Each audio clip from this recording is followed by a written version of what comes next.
साथियों नमस्कार, वंदे मातरम।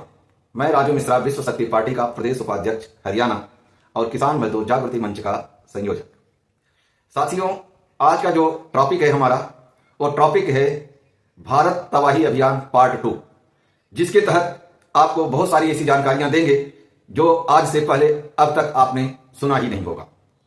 तो बातचीत को लंबा ना करते हुए शुरू करते हैं बातचीत का सिलसिला।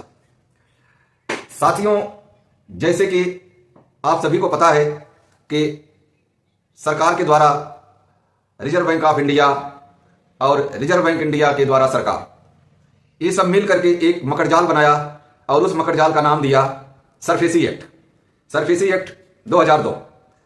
अब यहां पे आपको समझने की जरूरत है कि सरफेसी एक्ट कानून जो है ये आया कहां से, लोकसभा में कब पारित हुआ, राज्यसभा में कब पढ़ा गया, इसका फाइनल एडिशन कब हुआ, ये किस अखबार में इसका पूरा विवरण आया, या यूं कहें कि अखबार में प्रकाशित हुआ, तो और क्या आम जन को इसके विषय में बताया गया था, तो आपको जवाब मिलेगा नहीं।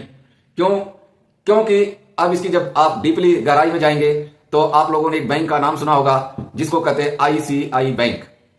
यह बैंक मूलतः अमेरिका का है और अमेरिका का होने के नाते यह भारत में अपना कारोबार करने के लिए आया और ये सरफेसी एक्ट की मॉनिटरिंग भी यही करता है। आपको जान के हैरानी होगी कि सरफेसी एक्ट 2002 वाला जो कानून है ये ICICI बैंक द्वारा ही लाया गया और उसी कानून को जो आनंद फानन में लागू किया गया। पहले किसी को पता ही नहीं था, जब लोगों को सूरत में पहला केस हुआ तब लोगों को पता चला कि ये सरफेसी एक्ट नामक कोई बीमारी भी हमारे देश में आई हुई है। और इसके अतिरिक्त आपको और एक चीज बता दें कि जैसे होम लोन और प्रॉपर्टी लोन, ये सारी चीजें 1972 से चल रही हैं। 1975 में जब आप आकलन करेंगे उस टाइम पे भारत में जो डॉलर का रेट था वह लगभग ₹7.5 था और 1980 जाते जाते डॉलर एक बार टूट गया था जो लगभग 7-7.25 पे आ गया था, तो बड़ा त्राहिमाम मचा हुआ था। क्योंकि 15 अगस्त 1947 के बाद भारत में जो भी प्रधानमंत्री आया या यूं कहें जो भी हमारा राजा आया, वह सिर्फ और सिर्फ डॉलरों की सरकार यानी डॉलर को निर्धारित करते रहा और डॉलर के ऊपर ही बात करते रहा और डॉलर की ही मॉनिटरिंग में वो अपना काम करते रहा। और इसके अतिरिक्त आपको एक चीज और जानकारी दे दूं दोस्तों कि ये जो डॉलर शाही चल रहा है, ये इस डॉलर शाही को बढ़ावा देते देते इन्होंने क्या किया कि 1917 में ₹1 का नोट छापा गया था 30 नवंबर को, लगभग 30 या 23 नवंबर को, लेकिन ये कंफर्म है कि नवंबर के लास्ट में ही पहली बार नोट छापा गया था। और 1943 से लेके 1947 तक आजाद हिंद बैंक बनी थी, जो भारत के प्रथम प्रधानमंत्री आजाद भारत के नेताजी सुभाष चंद्र बोस थे, जिनको आज कोई प्रधानमंत्री के नाम पे बताता ही नहीं। और उन्होंने अच्छा व्यापार भी किया उस पैसे से लेकर के। ₹1 से 1 लाख रुपए तक का नोट उन्होंने छापा था उस बैंक ने, आजाद हिंद बैंक ने। 1 लाख तक का अगर नोट आपको विश्वास नहीं होगा तो हमारे पास है, उसकी छाया प्रति है हमारे पास और हम ग्रुप में भी डाल देंगे, जिससे आप लोग निकाल करके प्रिंट आउट भी निकाल करके रख सकते हैं।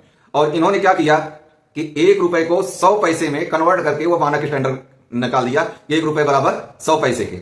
लेकिन आज विडंबना है कि 1947 के बाद जब 15 अगस्त 1947 को कथित आजादी यानी देश की गुलामी का जब बिगुल बजा, तो उसके बाद से अब तक आपको जानकर हैरानी होगी कि जो आपका ₹1 में 100 पैसे थे, आज केवल और केवल 12 पैसे रह गए। जानते हैं क्यों? क्योंकि डॉलर का रेट लगभग ₹88 हो गया है। तो अगर 100 पैसे में से 88 माइनस करेंगे तो आपको 12 पैसे मिलेगा।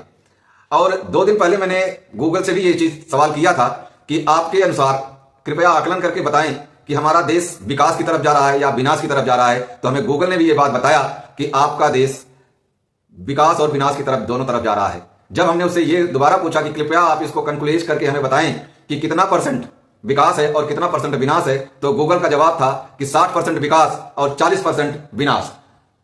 तीसरा प्रश्न हमने किया कि इसका मतलब हम ये मान के चले कि 12% पे ही पूरा गेम अटका हुआ है, तो गूगल ने इस चीज को एक्सेप्ट किया कि आपका आकलन बिल्कुल सही है कि 12% का ही खेल है।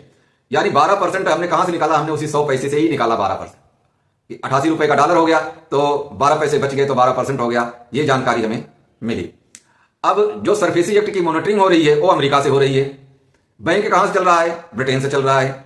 भारत विश्व में एक ऐसा मात्र इकलौता देश है जिसकी अपनी कोई मुद्रा ही नहीं है। आज भारत कंगाल हो गया है और इसका आपको जीता जागता अल्टीमेटम भी दिया हुआ है।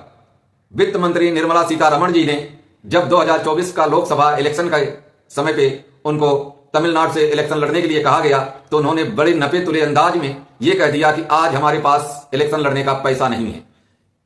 ये अगर आप ये सोचिए, इसको जूम करके थोड़ा सा सोचिए, अगर देश का वित्त मंत्री ये कह रहा है कि आज मेरे पास पैसा नहीं है, इसका मतलब है कि उन्होंने आपको सूचना दे दी कि आपके पास पैसे नहीं है।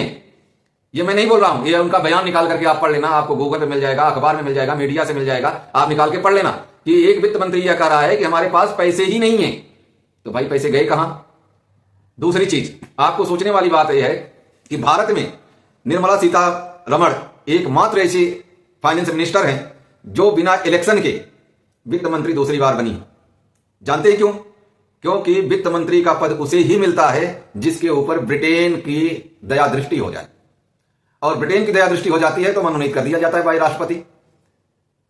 तो इसीलिए आप लोगों को कह रहा हूं कि आपका किसी भी भाई का जमीन संपत्ति किसी भी तरह से अगर बैंक के तहत रहन है तो वो पूर्ण रूपेण अवैध है। इसके संपूर्ण दस्तावेज अखंड हिंदू राष्ट्र मोर्चा और किसान जागृति मंच के पास उपलब्ध है और हम ये लड़ाई लड़ेंगे, हम कहीं पीछे नहीं हटते।